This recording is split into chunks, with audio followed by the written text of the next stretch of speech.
James Archibald Hope's The Military Memoirs of an Infantry Officer offers a vivid account of his experiences in the British Army during the Napoleonic Wars. Hope shares insights into battles, soldier life, and the camaraderie of the infantry, providing a first-hand glimpse into the challenges and resilience of military service. These are his words. Let's begin. The disastrous issue of the Battle of Vittoria and subsequent retreat of the French army into their own country. Having convinced Napoleon that neither his brother Joseph nor Marshal Jourdan were qualified to lead the armies of France to victory, he instantly dispatched Marshal Soult from Germany, with unlimited powers, to take the command of the French army on the Lower Pyrenees and oppose the further progress of the British general in that direction. From the first moment of Soult's appointment being known to us, we anticipated warm work, and he seemed determined that we should not be disappointed.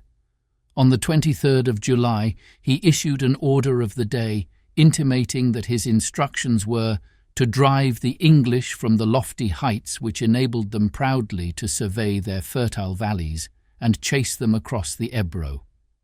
"Let the accounts of our success," continued Soult in the true Napoleon style, "be dated from Vittoria and the birthday of the Emperor celebrated in that city." This, although sheer bombast, was not a little ominous of what was to follow: broken heads and mutilated limbs. On the 25th of July, the day which revealed to us the mighty plans by which Soult intended to carry the orders of the Emperor into execution, the Allied army occupied the following positions, extending from Roncesvalles on the right to San Sebastian on the left.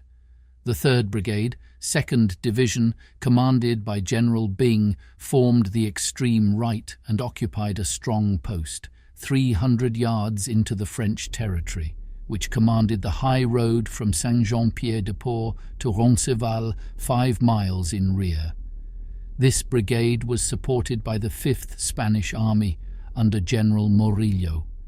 The 4th Division was encamped on the heights in front of Roncesvalles, a few miles in rear of the others, and the 3rd Division were in position at Aulac, in readiness to move to wherever their services might be most required. A few miles to the left of the 4th, Brigadier General Campbell's brigade of Portuguese infantry occupied Los Alduides, a French village, to keep open the line of communication between the right wing and centre under Sir Rowland Hill in the valley of Baztan. The left wing, under Sir Thomas Graham, consisting of the 1st and 5th Divisions, was engaged in the siege of San Sebastian. On their right, the Spanish corps of Generals Longa and Giron extended from the vicinity of the latter towards the heights of Santa Barbara, where, and at Puerto de Echelar and Vera, the 7th and Light Divisions were posted. The troops entrusted with the defence of the heights of Maya and valley of Baztan were stationed as follows. The 4th Brigade, 2nd Division, occupied the village of Eratzu, and a Portuguese brigade under the Conde de Amarante held a position in the mountains in front of that place. On the summit of the ridge, over which runs the high road from the valley of Baztan into France, the 71st and 92nd Regiments were encamped, the latter 200 yards to the left of the road, and the former 300 yards still farther to the left. The 50th Regiment was detached about half a mile from the right of the 92nd, and lay encamped halfway down the ridge on the Spanish side. 3 pieces of Portuguese artillery occupied the space between the road and the 92nd, and the 82nd Regiment from General Barnes's brigade, 7th Division, was posted about a mile from the left of the 71st. The 2nd Brigade, 2nd Division, was encamped in the valley, a little in front of the town of Maya, having the 34th Regiment advanced towards the summit of the heights on the right of the position, on which that brigade had strong pickets posted, and the Spanish General O'Donnell, the Conde de la Bisbal, formed the blockade of Pamplona, with a force of from 10 to 15,000 Spaniards. A little after 11 o'clock a.m. on the 25th of July, The enemy, ascending the heights by a mountainous path which leads from the French village of Espelette to the Spanish village of Maya, attacked our pickets on the right with great fury. The latter, on the first appearance of the enemy, were reinforced by the light companies of the 2nd Brigade, and subsequently by the 34th, 39th, 50th, and right wing of the 92nd Regiment. The first assault of our old friend Drouet, the Count d'Erlon, was sustained by the pickets and light troops with much spirit, but the overwhelming numbers of the enemy rendered all their efforts to retain their ground unavailing. The 34th Regiment, being the nearest corps to the point attacked, was soon on the spot and attempted to arrest the torrent, but, from a similar cause, were nearly cut off. The 50th arrived at the scene of action at this ticklish period, charged the advanced columns of the enemy, and in conjunction with the 34th and 39th, which had followed the 50th, gave a temporary check to their career. But the Count d'Erlon, availing himself of his great numerical superiority, charged these corps in front and detached strong columns round their flanks in order to surround them. At this critical period, the right wing of the 92nd Regiment, nearly 400 strong, entered the field and took part in the fray. On their arrival, the Highlanders were a good deal blown, having advanced from the pass about 1.5 miles at a hurried pace. The situation of their friends, however, was such that they formed line on coming in sight of the enemy and were ordered forward by Colonel Cameron, who commanded on the heights at the time without a moment's repose. The enemy, perceiving our intention was to charge them, halted, and thereby afforded the 34th and 50th Regiments an opportunity of retiring and reforming their ranks. Enraged at the failure of his attempt to capture those 2 battalions, the French general turned his fury against the Highlanders, with an intention of annihilating them with showers of musketry. They, however, nothing intimidated, returned the fire of their opponents with admirable effect. Perceiving that d'Erlon was acting cautiously, Colonel Cameron withdrew the right wing of the 92nd in order to draw the enemy to a piece of ground where he could charge them. In this he partly succeeded, for the French general, mistaking our voluntary retreat for a constrained one, pushed forward from 3,000 to 4,000 of his troops, who, on advancing towards us, made the air ring with their shouts of "Vive l'Empereur!" Conceiving that the enemy had made up his mind to prove the point of our bayonets, Cameron retired about 30 paces and then ordered his men to halt, front, and prepare to charge. On seeing us halt, the enemy did the same, and instantly opened on us one of the most terrific fires of musketry which we had ever witnessed. At this time, the space between the combatants was not more than 120 paces, while the numerical force of the enemy was nearly 8 to 1 against us. From the 92nd to the French front line, the ground was almost level, but immediately behind the enemy's advanced body, and from the opposite bank of a narrow ravine, rose rather abruptly a considerable eminence, from the face of which the French musketry told with fatal effect on their opponents. This, however, the Highlanders did not return fire upon, for conceiving that the French general wished to get rid of them by a general charge, the 92nd directed the whole of their fire against that part of the French force stationed on the brow of the ravine nearest themselves, and which was so coolly and admirably given that in 10 minutes the enemy's dead lay literally in heaps. The slaughter was so appalling indeed that the utmost efforts of the French officers to make their men advance in front of their slain failed. At times they prevailed upon a section or two to follow them, but whenever they obtained a glimpse of the mangled corpses of their comrades, which everywhere surrounded them, they invariably gave way and retired from the scene of blood. For more than 20 minutes the Highlanders sustained the unequal conflict, at the expiry of which more than 1/2 of the men had been killed and wounded, and all the officers wounded and borne from the field, but 2 lieutenants. Being one of the 2, and the senior in rank, I found myself at once placed in a situation of considerable importance, surrounded with difficulties and beset with dangers on every hand. The enemy immediately opposed to us was certainly not fewer than 3,000. Our numbers had by this time been reduced to something under 200, and a great part of them had no ammunition. Thus situated, and with no friends in sight to render us assistance, it appeared to me that the most prudent course I could adopt, under all the circumstances, would be to retire, particularly as it became every moment more and more evident that the French general's object was either to annihilate us with his fire or surround us with his endless masses.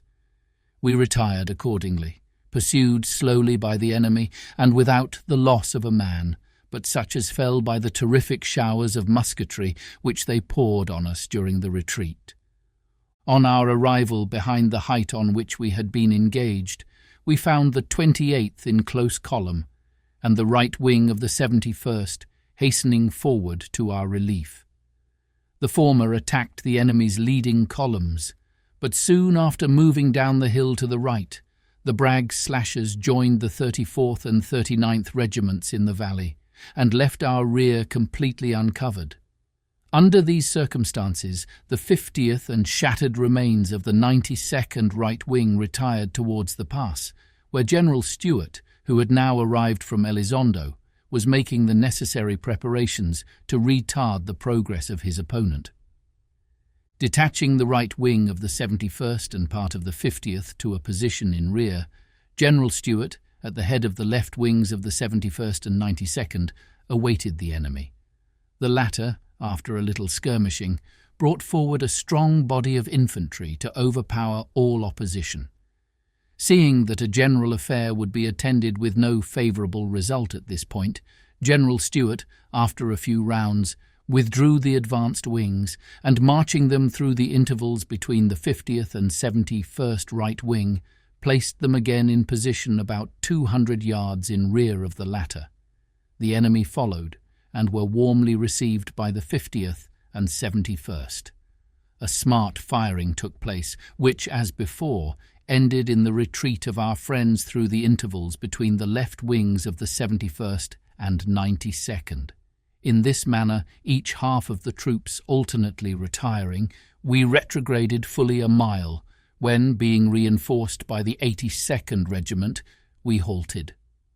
At the commencement of the action, Colonel Cameron adopted the necessary precaution of detaching Captain Campbell of his own corps, with 150 men, to the summit of the Rock of Maya, it being the key to the whole position.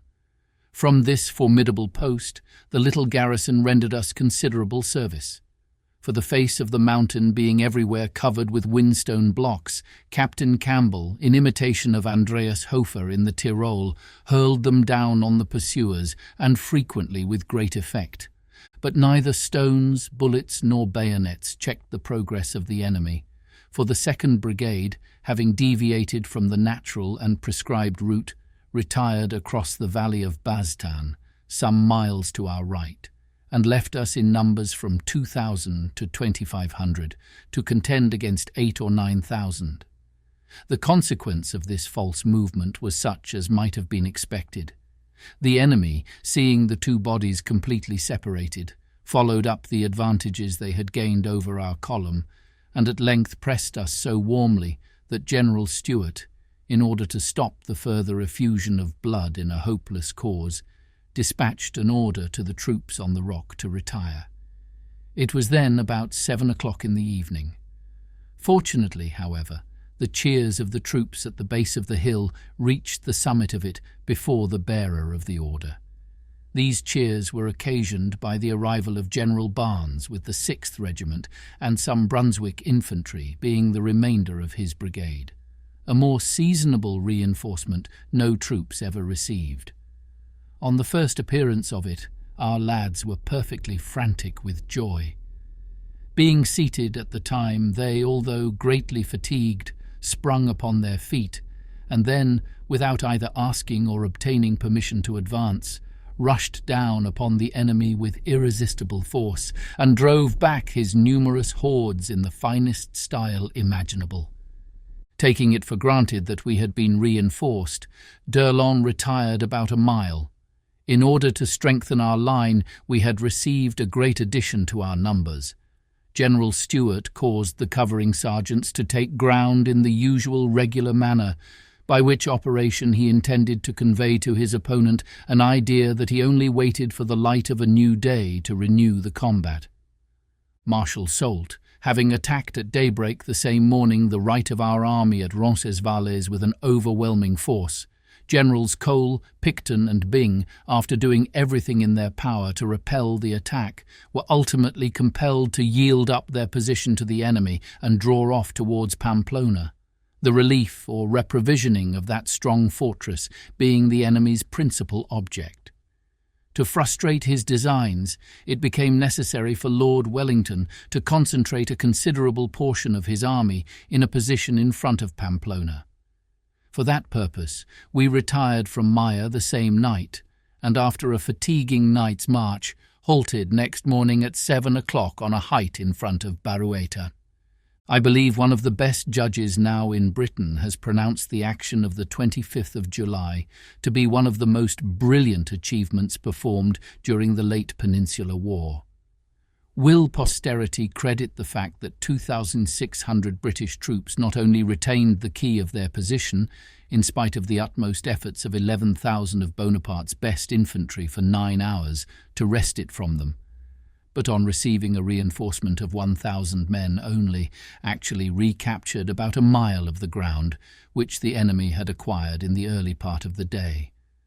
Will posterity believe that 400 British soldiers stretched 1,000 Frenchmen dead or maimed on the bed of honour in less than half an hour? I fear not, without something more than a bare assertion, and therefore I take the liberty of relating the substance of a conversation which passed a few days afterwards between the French general who commanded on that occasion and a British colonel who was wounded on the 25th and, from the severity of his wound, was obliged to be left behind when we quitted the valley of Bastagne. The Count d'Erlon, whether from a humane or an interested feeling I know not, waited upon Colonel H. in passing through the village where the latter was confined to bed, and after condoling with him on the consequences of the action of the 25th of July, said, "Pray, Colonel, how many sans-culottes, Highlanders, have you in your division?" "1 battalion," answered the Colonel. "1 regiment of several battalions, I presume, Colonel," retorted d'Erlon. "No, General, only 1 battalion, I assure you," replied Colonel H.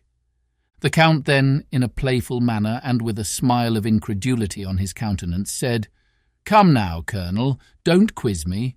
Do tell me candidly how many Highlanders you had in action on the right of your position on the 25th. On this query being put, Colonel H. said with great earnestness, "I give you my honour, General, there was only half a battalion, not exceeding 400 men in all." On recovering a little from the surprise which this reply created, d'Erlon fixed his eyes on Colonel H., and after a few moments' pause, said with considerable emotion, "Then, Colonel, they were not men, they were devils, for before that body of troops I lost 1,000 killed and wounded." On calling the roll of the company on our arrival in the bivouac of Barueta, I found the casualties of the preceding day to be 11 killed and 35 wounded, a considerable portion of whom died in hospital. I was much gratified on this occasion by a mark of attention and respect bestowed upon me by the men of my company. We were all without shelter, and our fare was neither rich nor abundant. To show their regard, however, in a way which they truly thought would be most acceptable to me, the poor fellows, fatigued in body and distressed in mind as they were, erected a beautiful hut and made a neat table for me, which on awaking from a long nap, I found groaning under a load of soup, bouilli, beefsteaks, young potatoes, and a bottle of very good brandy. One word more, I conceive, quite unnecessary, to show the dispositions of the men I had the honour to command in the memorable campaign of 1813. That concludes the 10th part of the story. Thank you very much for listening. Please subscribe for more episodes and leave a comment.